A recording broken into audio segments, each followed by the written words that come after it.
नमस्कार। Class 11 accountancy का अपना चैप्टर है जर्नल। हमने कुछ जर्नल के बेसिक रूल समझे हैं, टाइप्स ऑफ अकाउंट समझा। फिलहाल हम समझते हैं एंट्रियाँ कैसे करनी है, सवाल कैसे हल करना है। तो अपनी जो बुक है आपको फिलहाल जो इस साल आपको ये बुक यूज़ करनी है, NCERT हिंदी मीडियम की जो हम ये बुक यूज़ करेंगे।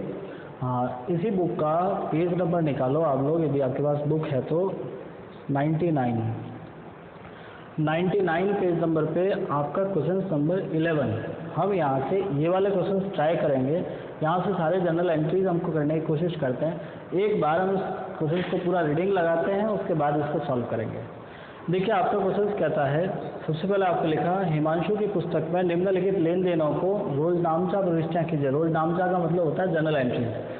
देखिए आपको इस सवाल में फर्स्ट ट्रांजैक्शन दिया, 1 दिसंबर 2017 को रोकड़ से व्यापार प्रारंभ किया, 7 दिसंबर नकद माल खरीदा, 9 दिसंबर स्वाति को माल बेचा, 12 दिसंबर फर्नीचर खरीदा, 18 दिसंबर स्वाति से पूर्ण भुगतान के रूप में प्राप्त किए, 25 दिसंबर किराया चुकाया और 30 दिसंबर वेतन भुगतान किया। देखिए सवाल को हमको ट्राई कैसे करना है। आप लोग सबसे पहला ट्रांजैक्शन 1 सितंबर 2017 हम यहाँ पे लिखते हैं 2017 दिसंबर 1। अब अपना ट्रांजैक्शन है रोकड़ से व्यापार प्रारंभ किया। हम ये जानते हैं कि पर ट्रांजैक्शन मिनिमम 2 अकाउंट इफेक्टिव होते हैं। अब रोकड़ से व्यापार प्रारंभ किया है तो पहला खाता रोकड़ कैश, और हमने अपनी पिछली क्लास में समझा था व्यापार प्रारंभ करते हैं उस समय हमारा दूसरा अकाउंट होता है कैपिटल। हमने अपनी लास्ट क्लास में इसको देखा था कि कैश एंड कैपिटल। कैश आपका रियल अकाउंट है, कैपिटल आपका पर्सनल अकाउंट है। तो आपके एंट्रियाँ होती है या रूल्स लगता है, receiver are debit and giver are credit and debit which comes in credit which goes out. In this transaction cash is receiving and the proprietor is giver. So our entry is cash account debit to capital. हम entry करेंगे cash account debit. आप लिखोगे cash account debit to capital account. Narration में आपने दिखा दिया being business started with cash. ठीक है। अब आपको इस सवाल में अमाउंट दिया हुआ है 75,000। तो आप यहाँ पे फिलअप करोगे 75,000 in debit side, also 75,000 in credit side. Our first transaction is complete. अब आपको यहाँ पे एक लाइन खींच के इसको क्लोज करना है। ये आपकी पहली एंट्री करने का तरीका था। नेक्स्ट सेकंड ट्रांजेक्शन समझते हैं हम। नकद माल खरीदा। नकद माल खरीदा मतलब माल, पहला खाता माल को जब हम खरीदा है तो लिखेंगे परचेज, दूसरा नकद means cash. Purchase is a real account and cash is also real account. दोनों ही रियल अकाउंट है। नियम होता है जो वस्तु व्यापार में आती है उसे डेबिट करो, जाती है उसे क्रेडिट करो।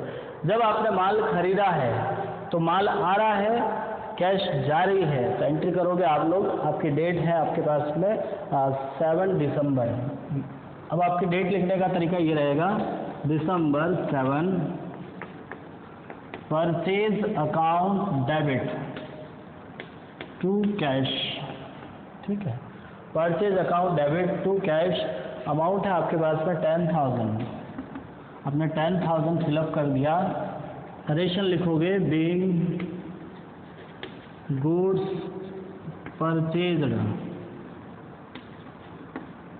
अब आपको यहाँ पे लाइन खींच के कंप्लीट करना है। ये आपका सेकंड ट्रांजैक्शन था। ठीक इसी प्रकार से नेक्स्ट ट्रांजैक्शन लिखा स्वाति को माल बेचा। यहाँ पर भी 2 अकाउंट इफेक्टिव होंगे, स्वाति और माल बेचा है तो सेल्स। जब हम बेचते हैं तो सेल्स होता है, खरीदते हैं तो परचेज होता है। तो our first account is Swati and second account is sales. Swati is a personal account and sales is real account. So our rules of personal, receiver are debit and giver are credit, and rules of real account is debit which comes in and credit which goes out. Swati is receiver. Swati प्राप्त करने वाली है। हम बेच रहे हैं तो स्वाति प्राप्त करेगी, तो पाने वाले को हम डेबिट करते हैं। आप डेट लगाओगे 9 दिसंबर। दिसंबर 9 स्वाति अकाउंट डेबिट। देखिए जब किसी व्यक्ति का नाम है और उसके लिए आप अकाउंट वर्ड यूज़ करते हो तो आपको यहाँ पे कॉमा लगा के एस करना होगा। मीन्स स्वातिज account debit to sales account. आपका अमाउंट है 5,000, अमाउंट फिलअप होगा 5,000। अब आप यहाँ पे लिखोगे being goods sold to Swati. ये आपका ट्रांजैक्शन यहाँ पे कंप्लीट होता है। तो इस सवाल के 3 ट्रांजैक्शन हुए, आपको इसी फॉर्मेट में सारे ट्रांजैक्शन करने हैं। नेक्स्ट हम आगे की एंट्रियाँ मैं यहीं कर रहा हूँ, विदाउट फॉर्मेट करूँगा, आप लोग इसको इसी फॉर्मेट को आगे बढ़ाओगे और नेक्स्ट करोगे। नेक्स्ट ट्रांजैक्शन आपका 12 दिसंबर, हमने लिखा दिसंबर 12। ट्रांजैक्शन इज फर्नीचर खरीदा। हम फर्नीचर खरीद रहे हैं। जैसे हम फर्नीचर खरीदेंगे तो हमारे पास 2 खाते इफेक्टिव होते हैं, फर्स्ट फर्नीचर, दूसरा कैश। अब आपके दिमाग में प्रश्न चला कि सर यहाँ तो कैश तो लिखा नहीं है, तो कैश कहाँ से आया? तो देखिए, जब आप कोई वस्तु खरीदते हैं, हम कोई वस्तु खरीदते हैं, बेचते हैं, तो 2 ऑप्शन है, या तो आप उसको कैश में खरीदोगे या उधार खरीदोगे। उधार खरीदा इसका मतलब आपके पास में उस व्यक्ति का नाम होगा जिससे आपने खरीदा है। बट जब कोई नहीं लिखा हुआ है, आपको सवाल में ये क्लियर नहीं है कि आपका माल या वस्तु उधार है या नकद है, उस स्थिति में आप उसको कैश मानोगे। फर्नीचर खरीदा मीन्स आपका first account is furniture and second is cash. आप यहाँ पे एंट्री करोगे furniture account debit, furniture account debit to cash. Cash credit इसीलिए हुआ क्योंकि कैश जा रही है, फर्नीचर डेबिट इसीलिए हुआ क्योंकि फर्नीचर आ रहा है। Both is real account. Furniture भी आप देख सकते हो, कैश को भी देखा जा सकता है, टच किया जा सकता है। अमाउंट इज 3,000, आप 3,000 इसका अमाउंट भर लोगे, लिखोगे being being furniture purchased. Next transaction है आपका दिसंबर 18। देखिए, इस सवाल में एक वर्ड आया पूर्ण भुगतान। स्वाति को पूर्ण भुगतान में या स्वाति से पूर्ण भुगतान के रूप में प्राप्त किए 4,000 रुपये। पूर्ण भुगतान का मतलब था फुली सेटलमेंट। देखिए, स्वाति को आपने माल बेचा था, कितना माल बेचा था? 5,000 का। हम इस एंट्री में देखते हैं, स्वाति को 5,000 का माल बेचा था, हमने उससे पैसा प्राप्त किया है। आपको करना कितना था? 5,000, हमने रिसीव किया 4,000। और एक वर्ड आया फुली सेटलमेंट, पूर्ण भुगतान, मतलब अब आगे आप उससे कोई पैसा नहीं मांग रहे हो। स्वाति से आपने पैसा प्राप्त किया है तो पूरा 5,000 न करके आपने 4,000 किया और फाइनली आपने ये बात कह दी कि अब हम आपसे 1 रुपया भी नहीं मांगते। तो जो बीच वाला पैसा है जो आपको रिसीव नहीं हुआ उसे हम कहेंगे डिस्काउंट। एक शब्द आता है डिस्काउंट, जिसके हिंदी में 2 रूप हैं, एक तो बट्टा, एक छूट।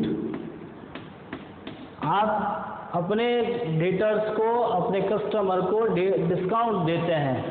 आपने भी सुना होगा कि यदि आप पैसा अभी देते हो तो 5 रुपये कम देना, तो 5 रुपये जो आप कम देते हो वो आपका डिस्काउंट है। हम यहाँ पे 5 रुपये कम रिसीव कर रहे हैं। देखिए, डिस्काउंट आपके लिए इनकम भी हो सकती है, एक्सपेंसेस भी हो सकता है। डिस्काउंट इनकम कब होगी? जब आपको रिसीव होगा। जब आप किसी पर्सन को पैसा दे रहे हो, आपके द्वारा पेमेंट किया जा रहा है या आप माल खरीद रहे हो, उस समय जो डिस्काउंट आएगा वो आपके लिए इनकम होगी। बट जब आप गुड्स सोल्ड कर रहे हो, when we have sold the goods then discount is our expenses. जब हम माल बेच रहे हैं, हम पेमेंट रिसीव कर रहे हैं, उस समय हमारा डिस्काउंट एक्सपेंसेस है, लॉस है। तो आप according to nominal account, discount nominal account होता है और उसके नियमों के अनुसार हम ये देखते हैं कि डिस्काउंट यदि इनकम है तब उसको क्रेडिट करना है, एक्सपेंसेस है तो डेबिट करना है। तो यहाँ पर आपको काम कैसे करना है? तो इस प्रकार के ट्रांजैक्शन में आपके पास 3 खाते इफेक्टिव हुए। इस ट्रांजैक्शन में आप देख रहे हो आपके पास 3 खाते हैं। जैसे पहला खाता कैश, दूसरा आपका स्वाति और तीसरा डिस्काउंट। अब आपके प्रश्न चला, सर कैश तो मुझे समझ में आ गया कि कैश आ रही है, स्वाति पैसा दे रही है, डिस्काउंट तो कम पैसा रिसीव हुआ है, आपको करना था 5,000, कर लिया 4,000, जो 1,000 रुपये कम रिसीव हुआ है वो जो 1,000 रुपये है वो आपका डिस्काउंट है और उसके लिए हम एंट्री करेंगे। तो अब इसकी एंट्री कैसे होती है आप थोड़ा सा ध्यान से समझने की कोशिश करना। हम तीनों अकाउंट के रूल समझते हैं, cash real, Swati personal and discount nominal. Cash account is a real and rules of real account is debit is comes in, credit which goes out. Second, Swati is personal, receiver are debit, giver are credit, and discount is nominal. The rules of nominal account is all about expenses and losses are debit and all about incomes and profits are credit. अब हम तीनों ही rules को समझते हैं। Cash receive हो रही है, cash आ रही है, हम एंट्री बनाएंगे कैश अकाउंट डेबिट। अब बात करते हैं डिस्काउंट की।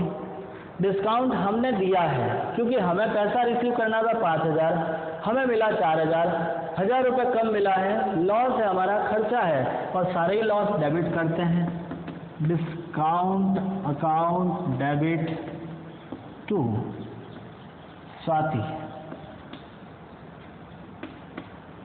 आपने एंट्री करी cash account debit, discount account debit to Swati. Cash receive हो रही है, डिस्काउंट आप दे रहे हो और टू स्वाति। अब आप इसका अमाउंट फिलअप करोगे।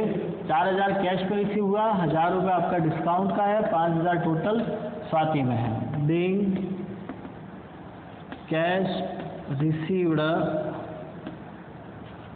From Swati and discount allowed.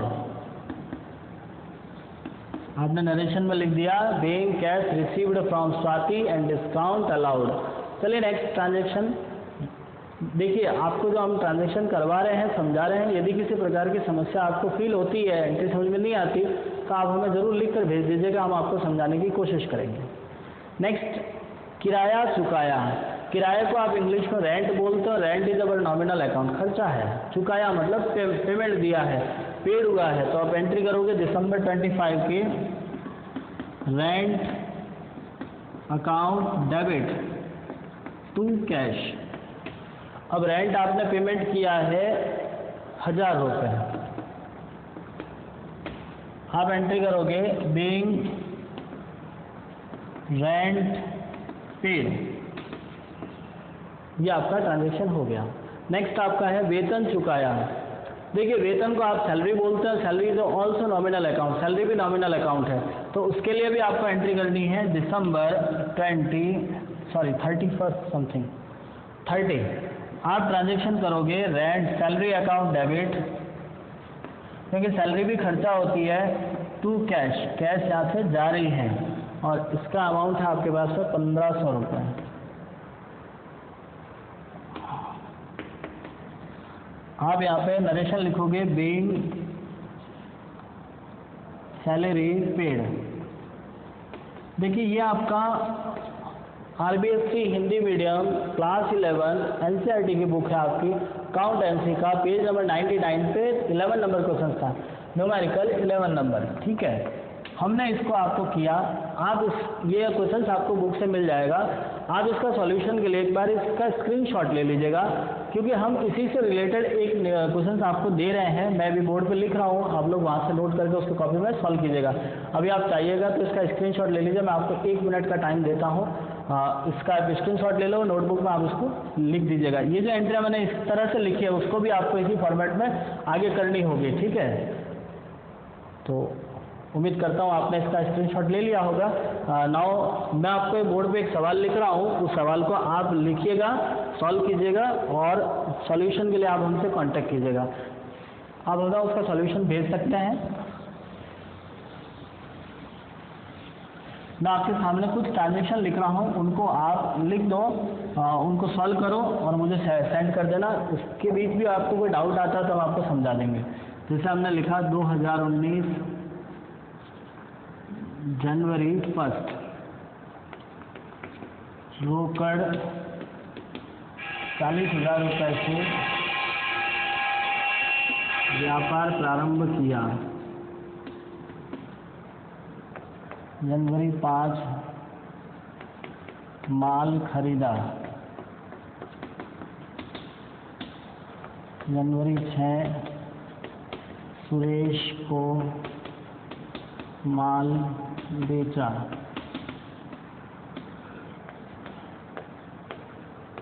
Manoj से